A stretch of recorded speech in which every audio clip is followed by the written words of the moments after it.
இப்போ இருக்கிற ஜென்ரேஷனில் பார்த்தீங்கன்னா யாருன்னா ஒருத்தவங்க இறந்து போயிட்டாங்கன்னா அவங்களுடைய ஃபோட்டோவை ஞாபகார்த்தமாக நம்ம வீட்டில் மாட்டி வைப்போம். ஆனால் எத்தனை நாளைக்கு அந்த ஃபோட்டோவை நம்ம வீட்டில் வச்சுருப்போம்? மிஞ்சி போனால் ஒரு 40 வருஷம் 50 வருஷம். அதுக்கப்புறம் இன்னொரு தலைமுறைகள் வந்தாங்க அப்படின்னு சொன்னால் இப்படி ஒருத்தவங்க வாழ்ந்தாங்க அப்படிங்கிறதே அவங்களுக்கு தெரிய வாய்ப்பில்லை. உதாரணத்துக்கு சொல்லணும்னா உங்கள் தாத்தாவோட பேர் என்னன்னு கேட்டால் உங்களுக்கு தெரியும். இதே அவரோட தாத்தா பேருன்னு கேட்டால் உங்களுக்கு தெரியுமா? தெரிஞ்சிருக்க வாய்ப்பே இல்லை. 1000 வருஷத்துக்கு முன்னாடி ராஜராஜ சோழன் ஒரு மன்னர் நம்ம நாட்டில் வாழ்ந்தாரு அப்படிங்கிறத நம்ம எப்படி தெரிஞ்சுக்கிட்டோம்? அவர் கட்டின கோவில்கள், அவர் வெட்டின கல்வெட்டுகள் மூலமா. இதே வெளிநாட்டில் இருக்கிற ஒரு சில அரசர்கள் அவங்களுடைய பேரு என்னைக்குமே நிலைச்சு நிற்கணும் அப்படிங்கிறதுக்காக கல்லறைகளை கட்டி வச்சாங்க. அப்படி ஒரு பிரம்மாண்டமான கல்லறை தான் 1970களில் சீனால கண்டுபிடிக்கப்பட்டுச்சு. இன்னைக்கு நம்ம சேனல்ல அந்த மர்மமான கல்லறையை பத்தி தான் பார்க்க போறோம். வீடியோவை ஸ்கிப் பண்ணாம ஃபுல்லா பாருங்க, ஏன்னா வீடியோக்குள்ள நிறைய சுவாரஸ்யமான தகவல்கள் இருக்கு. Welcome to team eagle.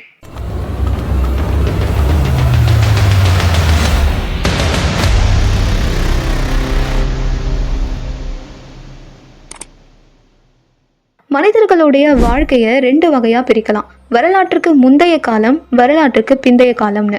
இந்த வரலாற்றுக்கு முந்தைய காலத்தில் பார்த்தீங்கன்னா பழங்கற்காலம், இடைக்கற்காலம், புதிய கற்காலம், இரும்பு கற்காலம்னு 4 வகையாக பிரிச்சிருப்பாங்க.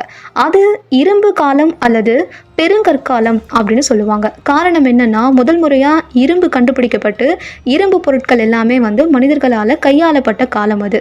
அதனால தான் அதை இரும்பு காலம் அல்லது பெருங்கற்காலம் அப்படின்னு சொல்லுவாங்க. இந்த பெருங்கற்காலத்தில் தான் மனித சமூகத்துக்கு நடுவே ஈம சடங்கு முறைகள்லாம் காணப்பட்டுச்சு.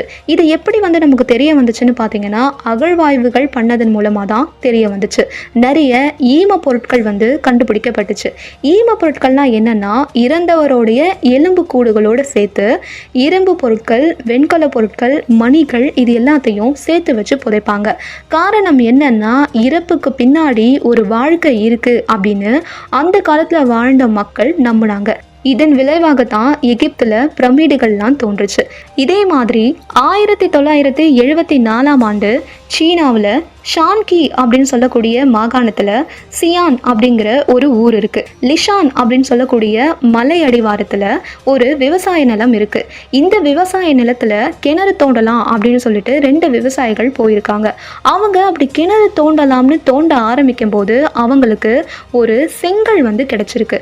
இந்த செங்கல் பார்க்க எப்படி இருந்திருக்கு அப்படின்னா, பழங்காலத்தை சேர்ந்ததாக இருந்திருக்கு. தோராயமாக சொல்ல போனால் ஒரு 2000 வருடங்களுக்கு முந்தைய காலத்தை சேர்ந்த செங்கல் மாதிரி இருந்திருக்கு. உடனே இந்த விஷயம் எல்லாருக்கும் பரவ பொதுமக்கள் அங்கே ஆளுக்கு ஒரு செங்கல் அப்படின்னு அவங்க வீட்டில் எடுத்துகிட்டு போய் வச்சுக்கிறாங்க. இந்த விஷயம் நாளடைவில் சீன அரசாங்கத்துக்கு தெரிய வருது. உடனே சீன அரசாங்கம் அந்த இடத்துல அகழ்வாய்வு பண்ணுறாங்க. அப்படி அகழ்வாய்வு பண்ணதில் அவங்களுக்கு ஒரு பிரம்மாண்டமான ஆச்சரியம் காத்திருந்துச்சு. என்னன்னா, பூமிக்கு அடியில் ஒரு குகை மாதிரி அவங்களுக்கு தென்பட்டுச்சு. அந்த குகைகள் முழுக்க சுடு களிமண்ணால் செய்யப்பட்ட, அதாவது டெரகோட்டா அப்படின்னு சொல்லுவாங்க. இந்த டெரகோட்டா சிலைகள் அவங்க கண்டுபிடிச்சாங்க.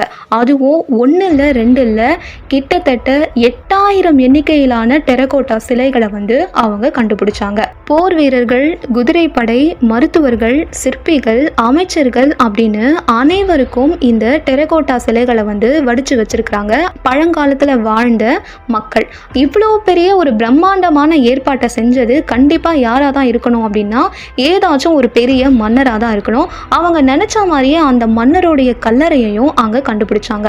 ஆனால் முழுசாக இதை இன்னும் வெளி உலகத்துக்கு அவங்க அறிமுகப்படுத்தலை. காரணம் என்னன்னா, இன்னும் முழுசாக அங்கே அகழ்வாய்வு பண்ண முடியல.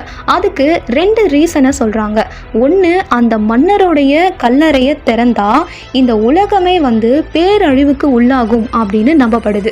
இன்னொரு விஷயம் என்னன்னா, அந்த டெரகோட்டா உருவ சிலைகளுக்கு மேலே ஒரு வகையான அரக்கு பூசப்பட்டிருக்கு. அந்த அரக்கு வெளியில இருக்கக்கூடிய காத்து படும்போது உதிர்ந்து போகுது. இதனால இந்த டெரகோட்டா சிலைகள் டேமேஜ் ஆகிறதுக்கு வாய்ப்பு இருக்கு. அதனால இன்னும் முழுசா அந்த இடத்த அகழ்வாய்வு பண்ணி முடிக்கல, ஸ்டாப் பண்ணி வச்சிருக்காங்க. ஆனா உலகத்திலேயே கண்டுபிடிக்கப்பட்ட கல்லறைகள்ல ரொம்பவே பெருசான மற்றும் ஆச்சரியமான ஒரு கல்லறை அப்படின்னா அது இந்த கல்லறை தான். சரி, இத்தகைய பிரம்மாண்டமான கல்லறையை கட்டின அரசர் யாரு, அவருக்கு பின்னாடி இருக்கிற வரலாறு என்ன அப்படிங்கிறத இப்போ நம்ம பார்க்கலாம். இந்த அரசரோட பேர் என்னன்னு பார்த்தீங்கன்னா சின் ஷி ஹுவாங்டி. சீனாவோட முதல் பேரரசர் இவர்தான். இவர் சின் வம்சத்தை சேர்ந்தவர்.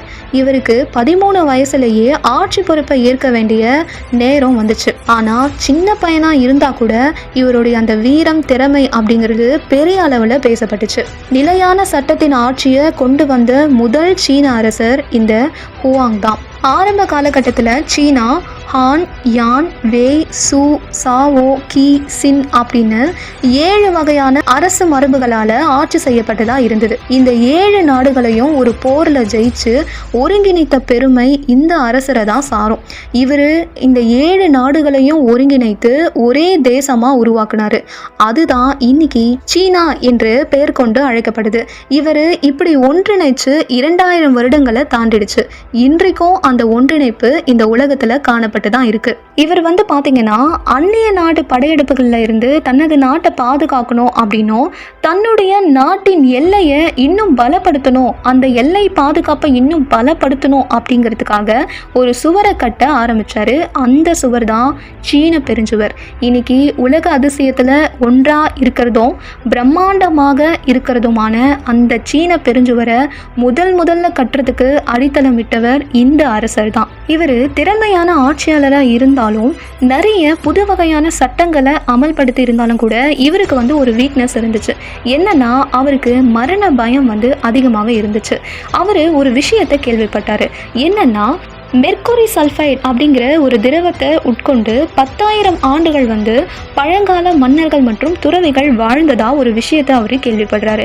இதனால இவருக்கு மனசுல ஒரு ஆசை வருது. என்னன்னா என்னைக்குமே சாகக்கூடாது, நீண்ட காலம் வாழணும் அப்படின்னு நினைச்சு அந்த நாட்டில் அவரது ஆட்சி கீழே இருந்த மருத்துவர்கள் எல்லாரையுமே சாகா வரம் தரக்கூடிய ஒரு திரவத்தை அல்லது கஷாயத்தை கண்டுபிடிக்க சொல்லி ரொம்பவே தொல்லை கொடுக்குறாரு. அதனால அந்த மருத்துவர்களும் என்ன பண்றாங்க, தலையை பிச்சுக்கிட்டு அதுக்கான ஏற்பாடுகளை செஞ்சுட்டே இருக்காங்க. அப்படி ஒரு தடவை அவங்க செய்யும் போது ஒரு தீ விபத்து ஏற்படுது. என்னன்னா கந்தகம் அப்படிங்கறது அவங்க தெரியாம அதிகமா அழுத்தம் கொடுத்துடுறாங்க.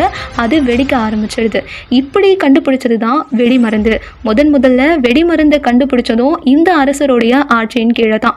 அப்படி நாளடைவில் அந்த மருத்துவர்கள் ஒரு திரவத்தை எடுத்துட்டு இந்த மன்னர்கிட்ட கொடுக்குறாங்க. அது என்னன்னு பார்த்தீங்கன்னா பாதரசம் கலந்த பழச்சாறு.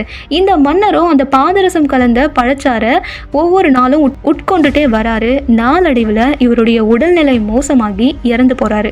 காரணம் என்னன்னா அந்த பாதரசம். செப்டம்பர் 10 கிமு 259 இவர் இறந்து போறாரு.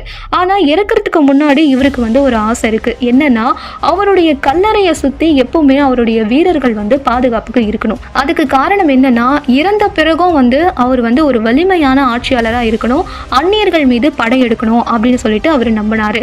இப்போ நான் ஃபர்ஸ்ட் சொன்ன மாதிரியே இந்த சீன மக்களுக்கும் ஒரு நம்பிக்கை இருந்திருக்கு. என்னன்னா இறந்த பிறகு அவங்களுக்கு மறுவாழ்வு இருக்கும் அப்படின்னு.